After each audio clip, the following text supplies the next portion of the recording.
su propuesta ayer en el Pleno de la Asamblea Nacional. ¿Qué puntos sobre las I es necesario darlo a conocer a la comunidad? Bueno, como yo le explicaba, el Ecuador lamentablemente de la delincuencia común, bueno, nosotros hemos sido de delitos de dos menores, ¿no? Que sin embargo han sido, bueno, alarmantes, ¿no? Pero nosotros hemos pasado ya delitos de delincuencia organizada, terrorismo, extorsión, vacunas, delitos totalmente graves. Nosotros como asambleístas hemos visto la necesidad de dar a la ciudadanía una ley, en este caso el Código Orgánico Integral Penal, que pueda brindar de alguna forma seguridad y pueda cambiar la realidad que se encuentra viviendo el país. Se han realizado reformas bastante importantes en el Código Orgánico Integral Penal. Sin embargo, de aquello es necesario aclarar que efectivamente dentro de la comisión de la Asamblea existen 5, somos 10 asambleístas que integramos la comisión, 5 asambleístas pertenecen a la Revolución Ciudadana, es decir, existe mayoría porque la presidencia la tiene la Revolución Ciudadana, quienes tienen el voto dirimente. Entonces, son observaciones que incorporó en cuanto a que justamente temas que nosotros no vamos a dejar pasar, y de hecho por eso no hubo el día de ayer la votación necesaria de mayoría para que se pueda aprobar el texto íntegro de las reformas del Código Integral Penal, como por ejemplo el tratar de levantar el sigilo de las investigaciones, la reserva de la investigación, que solamente la tiene la Fiscalía como titular de la acción penal. Imagínense lo que es que un asambleísta o cualquier otra persona pueda acceder a la reserva de las investigaciones. Es decir, prácticamente estaríamos interfiriendo de forma grave en la investigación de la Fiscalía, y hablando claramente, para tratar de legalizar y servir de campaneros, en este caso a la delincuencia organizada, o a quienes cometen múltiples tipos de delitos, porque estaríamos nosotros interfiriendo en las investigaciones que realiza la Fiscalía y los elementos auxiliares de la Fiscalía, como es la Policía Judicial, Criminalística, todas las investigaciones que se realicen, y prácticamente con esto estarían dando aviso, como le digo, a las personas posiblemente involucradas y obstruyendo gravemente la investigación. Así también otra reforma impresentable e improcedente, como el añadir causales al recurso de revisión para que comités de derechos humanos que nada tienen que ver con la justicia ordinaria interna de un país soberano sean en este caso causales para poder virar una sentencia condenatoria ya ejecutoriada. Y esta es una reforma a la Casa para que el presidente Rafael Correa vuelva al Ecuador y quede en impunidad todos los delitos cometidos, no solo por él, sino delitos execrables, como por ejemplo el mismo delito sobornos, y delitos como los que se están juzgando ahora, como el mismo delito metástasis, ¿no? Y esto es muy grave, porque también nos encontramos con una disposición general que se encuentra en las reformas del Código Orgánico Integral Penal también, donde se manifiesta que la Corte Nacional de forma inmediata inclusive se le da un plazo para que ejecute, si un comité de derechos humanos resuelve con un informe X a favor de determinada persona, de resolver de forma inmediata la libertad, inclusive la reparación, de devolver los derechos políticos. Y esto no tiene sentido, porque ya dentro, y que entre a revisar temas de procedibilidad, temas de procedimiento, temas que se resuelven mismo dentro del proceso, y que ninguna Comisión de Derechos Humanos o Corte Interamericana de Derechos Humanos entra a revisar este tipo de temas, porque realmente lo que ponen en este sentido es al Estado en un banquillo en caso de existir algún tipo de error judicial, y resuelven en cuanto a la reparación integral. Entonces, estos temas son sumamente graves, entre otros que nosotros no estamos de acuerdo, y esa fue la razón por la cual el día de ayer no se aprobó existe la mayoría de asambleístas que estamos nosotros alineados, y yo conociéndoles a la mayoría de asambleístas y compañeros, estamos tratando de llegar a un consenso para efectivamente excluir todos estos articulados que generan impunidad y aprobar el Código Integral Penal, porque existen cosas buenas, como por ejemplo no se puede tratar de tapar el sol con un dedo, temas como por ejemplo el incremento de penas en delitos execrables, ¿no? Si bien es cierto, esto no es la solución definitiva, pero bueno, como legisladores nosotros estamos poniendo nuestro granito de arena para justamente devolver a la ciudadanía, al Ecuador, la paz y seguridad que tanto anhela. Asambleísta, esta reforma al Código Orgánico Integral Penal, ayer se quedó en minoría los de la Revolución Ciudadana que planteaban estas propuestas. La pregunta es, ¿se debe votar por bloques porque usted dice que hay cosas buenas y cosas que no valen aprobar? ¿Se debe votar por bloques o se debe devolver a la comisión para que vuelva a plantear un nuevo proyecto? Bueno, el día de ayer, al haber tomado la palabra, yo había solicitado a que el presidente de la comisión, y así lo establece la ley orgánica de la función legislativa, él podía haber solicitado de que se devuelva a la comisión, se regresa por 8 días, y poder realizar las reformas o presentar un informe de mayoría y de minoría. Sin embargo, de aquello, como le había manifestado Fernando Cedeño, del presidente de la Revolución Ciudadana, y hasta donde nosotros teníamos entendido en la Asamblea, ellos querían votar, se mantienen en que se vote el texto íntegro de la Asamblea, es decir, ellos no quieren reformar y cambiar absolutamente nada del Código Orgánico Integral Penal. Ahora yo presenté también una moción previa para que se vote artículos por artículos. Sin embargo, de aquello no se ha tratado todavía las mociones que nosotros habíamos presentado, hasta donde nosotros, o la mayoría en este caso de la Asamblea, estamos pensando en armar una mayoría de consenso en la cual nosotros podamos presentar una moción en la que se vote los articulados que en este caso son beneficiosos, son positivos, y se excluya los artículos que generan impunidad, como este de la reserva de la investigación previa, así también eliminar las causales de recurso de revisión, eliminar la disposición general cuarta y otros articulados que también no están. Hay también una reforma, ¿no? Una reforma en cuanto tiene que ver al tipo penal de esta limitación de funciones, lo cual es una locura, en donde se incrementa la pena y las sanciones a los policías y militares en el ejercicio de sus funciones. Imagínense, esto es una verdadera aberración, que en pleno estado de guerra, donde nuestras Fuerzas Armadas, nuestra Policía Nacional se está jugando por la seguridad del país, deteniendo a estos terroristas, a estos delincuentes integrantes de estas bandas de crimen organizado, se les mande este mensaje de que si se extralimitan en la función pueden ser sancionados e incrementadas las penas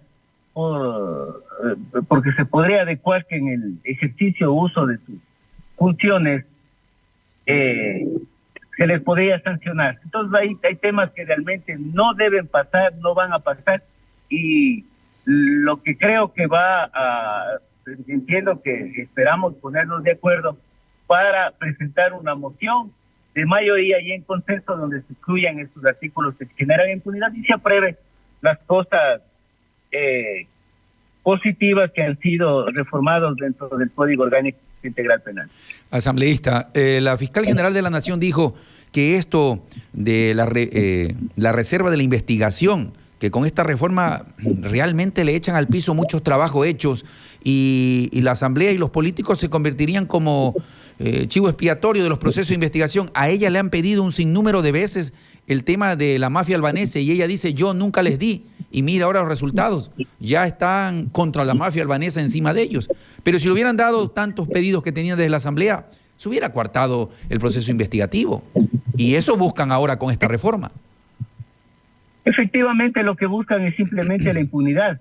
Y es lo que yo había mencionado en el inicio de esta intervención, de que lo que quieren aquí es servir de campaneros, es decir, legalizar el encubrimiento y la complicidad para dar aviso justamente a estas mafias de las investigaciones que se están realizando y truncar efectivamente de que la Fiscalía realice una labor de forma muy clara y llegue justamente a la aprehensión, a la incautación y a la sanción de este tipo de delitos, donde lamentablemente es que ahí es donde viene el problema, donde están involucrados no solo la delincuencia común, tenemos ahora que están involucrados lamentablemente, usted ve que en el caso Metástasis hubo altos funcionarios del Estado, personas que integraban la administración de justicia, jueces, fiscales, abogados, hasta narcogenerales. Entonces tenemos ya verdaderas mafias involucradas, verdaderos carteles involucrados, donde se está jugando mucho poder y mucho dinero, ¿no? Y lamentablemente aquí la estructura y la columna vertebral de estos carteles es la narcopolítica, que justamente está inmersa en estas organizaciones. Y ese es el poder tremendo que tienen, y ahí están las reformas a la Carta que quieren realizar para favorecer a estas organizaciones. Asambleísta, esto conlleva, ya viene desde la ley del incremento al IVA, ya rompió el gobierno ADN con los correístas y socialcristianos.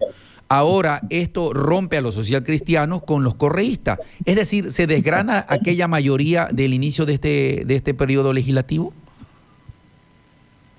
Bueno, hasta donde tengo conocimiento y dentro de la Asamblea, en cuanto tiene que ver a las reformas del Código Orgánico Integral Penal, existe una mayoría que efectivamente está compuesta por los socialcristianos, por la bancada de Construye, ADN y gente buena, ¿no? Quienes somos en la línea de Fernando Villavicencio. Y justamente se ha roto esta alianza con el correísmo para la aprobación de esta ley. Pero bueno, tendremos que estar pendientes porque anteriormente se unen, también existe mayoría para votar otro tipo de leyes, ¿no? Pero en este caso, esperemos que exista. Yo desde el principio había mencionado de que este pacto de gobernabilidad, que se lo llamó así en un principio, no era conveniente para el país, porque dentro de estos acuerdos se entregó lamentablemente de parte del gobierno a la Comisión de Justicia al correísmo, y aquí los resultados, ¿no? Claro, tienen mayoría en la comisión. Ahora, se armará una nueva... Si Construye no denunciaba esto del COVID, si Construye no denunciaba, en silencio podía haber pasado, nos tomaban descuidados a los ecuatorianos y los asambleístas. Si Construye no denunciaba, si la gente de Construye, gente buena, no lo decía, podía haber pasado. Bueno, a ver, les soy honesto, yo dentro de las reformas que se realizaron, yo ya tenía conocimiento de esto y se iban a poner las observaciones. Entonces, claro, hubo la fiscal general del Estado, quien le habla, integrantes también de la bancada de Construye. Se denunció de forma pública, entonces la prensa también se hizo eco, se hicieron, sobre todo la fiscal general del Estado, al haber denunciado, haber hecho público justamente estas reformas, sí alestaron de alguna forma la mayoría de asambleístas, ¿no? Y yo creo que no hubieran pasado. Sin embargo, de aquello, hay que ser honesto, de esta presión que hubo mediática y social, hizo que también las diferentes bancadas pongan el dedo en la llaga y bueno, nosotros como asambleístas, más allá de que haya habido posiblemente, no hablaría de una ligereza, sino tal vez de un error. Estamos poniendo la cara, ¿no? Estamos poniendo la cara y lo importante es que estas reformas no pasaron y no tienen que pasar, o sea, se tienen que corregir y las cosas buenas también a la ciudadanía tenemos que darle una respuesta, ¿no? Y tienen que entrar en vigencia estas reformas que tanto se necesitan en materia de seguridad. Claro, el aumento de penas para sicariato, extorsión y secuestro en sus diferentes modalidades son los aspectos importantes de este proyecto de reforma legal del Código Orgánico Integral Penal. Hay que sacar lo bueno y descartar lo malo para que sirva a la comunidad en general y que no sea una ley a la carta a favor de algunos. Por supuesto que sí, Jorge. Sí, es que no se puede legislar a la carta, no podemos hacer leyes que favorezcan a una sola persona. Yo creo que hay que ser bastante honestos. Aquí en el correísmo, la Revolución Ciudadana, se viene desgastando desde años de atrás para regresar al expresidente Rafael Correa, y ha cometido delitos execrables. Y esa es la única agenda que tienen ellos de impunidad, y la verdad es esa, la realidad es esa, y nosotros no podemos permitir como asamblea de que sucedan este tipo de cosas que terminan afectando a la ciudadanía. Nosotros estamos para favorecer y para resolver las necesidades de quienes fuimos elegidos, de los mandantes, ¿no?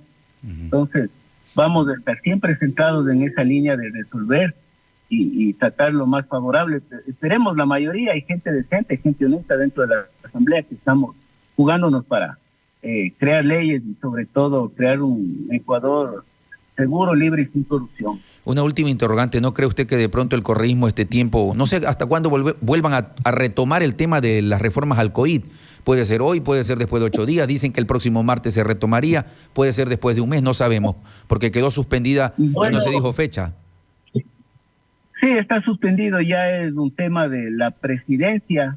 Yo entendería que el presidente Henry Conflict, él tiene la potestad de señalar nuevo día y hora y ingresar dentro de la agenda para tratar justamente la continuación de la sesión para aprobar el Código Orgánico Integral Penal. Entonces, como usted bien lo dice, podrían ser 8 días, como bien podría ser un mes, ¿no? Y ahí el correísmo ahí no buscará los votos para que le aprueben lo que ellos quieren. Hasta donde yo tengo entendido, y dentro de la asamblea hemos conversado con las diferentes bancadas, les soy bastante honesto, ni ADN, ni los socialcristianos, ni Construyen, ni Gente Buena está de acuerdo con estas reformas. Por lo tanto, de seguir así y de llegar a esta mayoría que le acabo de explicar, a un consenso, creo que no se aprobarían estas reformas. Sin embargo, de aquello, ellos tienen la comisión, podrían seguir insistiendo con proyectos que pueden presentar para las reformas, y algún rato posiblemente, no creo que en este periodo legislativo, pero pueden tratar de que se reformen en otro periodo legislativo. Bien, quiero agradecerle por acompañarnos. Finalmente, el IVA y el incremento, porque no hubieron los votos para rechazar el veto presidencial y ratificarse en el texto de la Asamblea. Subir el IVA, para usted, ¿ayuda o perjudica al Ecuador? Cierro con esa pregunta con usted, asambleísta. Bueno, le soy bastante honesto, ¿no? Quien le habla votó no en el incremento del IVA. Yo creo que existen otras alternativas, ya no meterle la mano al pueblo. Si bien es cierto, nosotros estamos claros de que el presidente Noboa sí se está jugando la vida con el tema de haberse metido con estas organizaciones criminales y tratar de acabar con estas mafias, y el Estado necesita presupuesto, pero existen otras alternativas muy importantes, como por ejemplo renegociar las concesiones telefónicas, renegociar los contratos petroleros, mineros. El Estado también tendría que hacer un esfuerzo y eliminar algunos ministerios que no tienen razón de ser. Existe un exceso de burocracia terrible, tanto así que casi el 60% del gasto corriente del presupuesto general del Estado se va para el pago de sueldos. Entonces esto es inadmisible. Sin embargo, de aquí usted ve que en la aprobación del proyecto, la mayoría estuvimos de acuerdo justamente y se aprobó un impuesto a la banca, el tema de que se bajen el impuesto al 5% en temas de construcción, se aplique impuestos del 3% y de igual forma a las cooperativas y a las empresas por una sola vez. Entonces, se aprobó también temas positivos, pero yo considero de que definitivamente hay que hacer una reducción del Estado para tratar de cubrir el déficit, que con la aprobación del IVA que entró con el veto, no creo que vaya a cubrir el déficit de alrededor de 10,000 millones de dólares que entiendo tenemos para el 2025. Eso yo creo que de alguna forma da un respiro para este año fiscal 2024, pero no es la solución. Muchísimas gracias por acompañarnos y su apertura. Lo escucharon esta mañana en toda la región centro-costa ecuatoriana. Un buen día para usted. Jorge, qué gusto. Muchas gracias. Hasta luego. Bien, nos acompañó el abogado Fernando Jaramillo Martínez, asambleísta de la provincia de Imbabura. Y el diálogo lo llevamos porque es parte de la Comisión de Justicia de la Asamblea Nacional, de la Comisión de Justicia, donde se debaten las reformas al Código Orgánico Integral Penal. Y es que las reformas al Código Orgánico Integral Penal tienen algunos aspectos que llamó la atención. Levantar la reserva de la investigación y que la información que se va avanzando la tengan ciertos actores de la política. Y lo dijo la fiscal general de la Nación cuando hizo la alerta de aquello. Los asambleístas me han pedido de casos de investigación, no uno, cientos de pedidos. Y ahí dijo públicamente que el caso de la mafia albanesa le habían pedido más de 100 veces desde la Asamblea Nacional información y ella no dio, porque eso iba a romper la investigación. Y entre otros casos. Ahora, sobre los recursos de revisión, que le aumentan 2 numerales más para poder que una Corte de Derechos Humanos, una organización de derechos humanos, emita un criterio para que se pueda cambiar toda una sentencia ya dada en un Estado constitucional. No puede pues cualquier organización de derechos humanos venir a querer cambiar las sentencias. Bueno, es un tema que todavía queda larga tela que cortar y que seguirá en el debate. 7:42 minutos.